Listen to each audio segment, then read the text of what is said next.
Assalamu alaikum wa rahmatullahi wa barakatuh mes chers frères et sœurs. Aujourd'hui, Inch'Allah, nous allons voir comment le fait d'aider les autres est un moyen d'auto-purification. Yani, comment donc atteindre la purification à travers l'entraide. Mes chers frères et sœurs en islam, il n'y a pas de tezkiyah de votre propre cœur sans khidma du qalb. Yani, nous devrions nous débarrasser de cette idée que si je veux être pur, je dois hiberner, je dois m'asseoir dans une grotte et simplement passer en revue mes problèmes internes. Non, notre prophète sallallahu alayhi wa sallam a dit qu'il n'y a pas de monachisme en islam. Souvenez-vous-en, nous en avions parlé en détail. Et quelle est la signification de ce hadith? La signification, c'est qu'un bon musulman n'est pas celui qui se coupe de la société. Un bon musulman n'est pas celui qui reste seul et qui vénère Allah Azza wa Jalla en toute confidentialité. Non, nous en avons parlé il y a quelques jours. Le meilleur des croyants, c'est celui qui interagit avec la société et bien évidemment qu'il a également du temps en privé avec Allah subhanahu wa ta'ala. Il est important de montrer à l'humanité la réalité de ce que signifie être un adorateur d'Allah Azza wa Jal. Et quand vous montrez à l'humanité cette réalité-là, c'est là que votre tezkiyah va prendre place. Encore une fois, prenez exemple sur notre prophète sallallahu alayhi wa sallam. Regardez ce qu'il avait l'habitude de faire pendant 40 ans avant le début de la révélation. Ces 40 premières années de sa vie consistaient à aider les autres. Il avait la réputation d'être le plus gentil, le plus honnête, le plus doux et le plus digne de confiance. Il avait cette réputation-là, et n'importe qui avait faim pouvait aller chercher de la nourriture chez le prophète sallallahu alayhi wa sallam. Quiconque était dans le besoin, il pouvait aller voir le prophète sallallahu alayhi wa sallam. Et tout ceci, c'est bien avant que la révélation lui parvienne. Et donc, que pensez-vous après la révélation, mes chers frères et sœurs? Et ceci est une partie intégrante de la purification du cœur.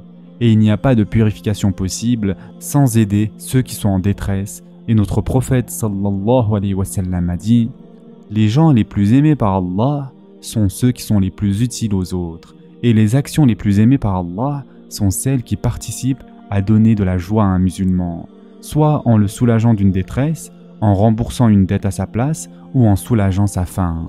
En fait, si je marche avec un frère pour quelque affaire qu'il a, cela m'est plus souhaitable que de faire une retraite spirituelle dans cette mosquée, c'est-à-dire celle de Médine. Et ce hadith a été rapporté par Tabarani. Le prophète sallallahu alayhi wa sallam dit explicitement ici, le meilleur d'entre vous est celui qui est le plus bénéfique aux autres. Et Allah Azza wa Jal fait l'éloge des Ansar dans le Coran. Et Allah Azza wa Jal dit, il a prescrit la foi dans leur cœur. Surat al-Mujadala, verset 22. Pourquoi mes chers frères et sœurs? Qu'est-ce que les Ansar ont-ils donc fait pour mériter cela? Le Coran nous le dit clairement. Lorsque les Muhajiroun sont arrivés, comment était donc leur cœur? Il appartient également à ceux qui, avant eux, se sont installés dans le pays et dans la foi, qui aiment ceux qui émigrent vers eux et ne ressentent dans leur cœur aucune envie pour ce que ces immigrés ont reçu, et qui les préfèrent à eux-mêmes, même s'il y a pénurie chez eux. Quiconque se prémunit contre sa propre avarice, ceux-là sont ceux qui réussissent. Surat al-Hashr, verset 9. Regardez comment Allah subhanahu wa ta'ala a décrit les Ansar dans le Coran, mes chers frères et sœurs. Ils avaient un amour inconditionnel pour leurs frères muhajiroun qui ont fait la hijra. Et lorsqu'ils ont donné de leur nourriture, de leur richesse, quand ils ont donné de leur argent, ils n'ont pas donné ce qu'il en était en étant avares. Ils ont donné tout cela avec un cœur généreux. Et puis Allah subhanahu wa ta'ala dit, ils ont préféré les autres à eux-mêmes, même s'ils étaient eux-mêmes dans le besoin. Subhanallah. Ils ont préféré donner aux autres, même s'ils étaient eux-mêmes dans le besoin. Et lorsque donc votre cœur est si pur que vous donnez aux autres, Allah subhanahu wa ta'ala dit, il a prescrit la foi dans leur cœur. Surat al-Mujadala, verset 22.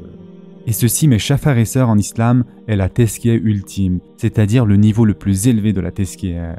Et votre tezkiyah ne viendra pas seulement en adorant Allah subhanahu wa ta'ala en privé. Bien évidemment que cela doit être fait. Nous en parlons depuis le début de cette série, n'est-ce pas? De l'importance de l'introspection et du nettoyage. Mais une partie de la tezkiyah doit être faite en aidant les autres. Notre prophète, sallallahu alayhi wa sallam, a dit « N'est pas des nôtres celui qui ne fait pas preuve de miséricorde envers nos jeunes et n'honore pas nos anciens. » Et ce hadith a été rapporté par At-Tirmidhi. Encore un autre hadith, mes chers frères et sœurs, qui montre très bien l'importance de l'aide aux plus démunis afin d'adoucir notre cœur. D'après Abu Hurayra radiallahu an, un homme s'est rendu auprès du prophète sallallahu alayhi wa sallam et s'est plaint de la dureté de son cœur.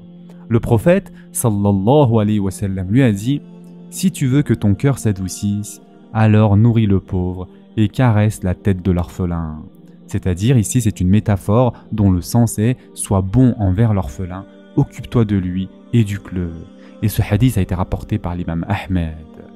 Cet homme donc qui vient voir le prophète sallallahu alayhi wa sallam parle de tezkiyatul qalb. Il veut avoir un cœur pur et il se plaint de la dureté de son cœur. Qu'est-ce que le prophète sallallahu alayhi wa sallam lui répond? Nourris le pauvre et caresse la tête de l'orphelin. Le prophète sallallahu alayhi wa sallam lie directement tezkiyatul qalb au fait d'aider le pauvre et l'orphelin. Notre prophète sallallahu alayhi wa sallam lui a dit de s'impliquer dans la vie de ceux qui n'ont pas ce que l'on a et d'apporter donc des sourires au visage, d'apporter du bonheur et de la joie dans la vie des autres et d'aller trouver un orphelin et de le serrer dans ses bras et d'aller trouver une personne affamée et de la nourrir. Et puis il a dit que votre cœur deviendrait doux. C'est ainsi que vous obtiendrez la douceur du cœur. Mes chers frères et sœurs en islam, tout cela pour vous dire que bien évidemment que la majorité de la tezkiyatul nafs s'obtient grâce à l'introspection. Cependant, vous n'obtiendrez jamais l'ultime tezkiyah, c'est-à-dire le niveau le plus élevé, en vous asseyant dans une grotte et en méditant. Yani, en d'autres termes, vous n'obtiendrez jamais la douceur du cœur si vous ne vous impliquez pas dans la création d'Allah. Et donc c'est pour cela qu'il est très important que l'on réfléchisse, chacun de nous d'ailleurs, à la façon avec laquelle on peut contribuer à cette ummah. Comment puis-je aider les gens autour de moi? Mes chers frères et sœurs en islam, ne soyons pas coupés de la société. Wallahi, ce n'est pas ça l'islam. Oui, bien évidemment, nous sommes heureux d'adorer Allah subhanahu wa ta'ala. Nos mosquées sont remplies la plupart du temps, mais quel impact avons-nous au-delà de nos mosquées? Ne pensons surtout pas que « Oh, nous faisons cela pour qu'ils aient une bonne image de l'islam ». Non, ce n'est pas notre but. Si nous le faisons et que notre niyyah n'est pas bonne, alors nous n'avons rien compris. Car Allah subhanahu wa ta'ala dit dans le Coran et offre la nourriture malgré son amour aux pauvres, à l'orphelin et aux prisonniers, disant « C'est pour le visage d'Allah que nous vous nourrissons. Nous ne voulons de vous ni récompense ni gratitude. » Surat Al-Insan, versets 8 et 9. Nous le faisons, mes chers frères et sœurs, uniquement pour Allah subhanahu wa ta'ala. Nourrir les affamés et les pauvres, ce n'est pas une tactique pour que nous puissions convertir un maximum de personnes à l'islam. Non, mes chers frères et sœurs. S'ils se convertissent, alhamdulillah, mais notre niyyah doit être au bon endroit, et ceci est très important. Nourrir les affamés, cela fait partie de l'islam. Et si nous ne comprenons pas cela, alors wallahi, nous n'avons pas compris l'islam. Nous nourrissons les gens pour l'amour d'Allah, et l'amour d'Allah uniquement. C'est ce que la sira de notre prophète sallallahu alayhi wa sallam nous montre. Nous devons nous montrer généreux envers l'humanité. Nous devons aider les fuqara, nous devons aider les yatama, nous devons aider les masakin. Et nous le faisons parce que c'est ça être musulman. Et si durant ce processus, quelqu'un aime l'islam et s'intéresse à l'islam, alhamdulillah, mais s'il ne le fait pas, nous avons quand même fait notre devoir et aux yeux d'Allah azza wa jal, nous avons suivi les traces de notre bien-aimé prophète sallallahu alayhi wa sallam. Oui, mes chers frères et sœurs en islam, tous les autres épisodes vont être sur l'introspection de soi-même.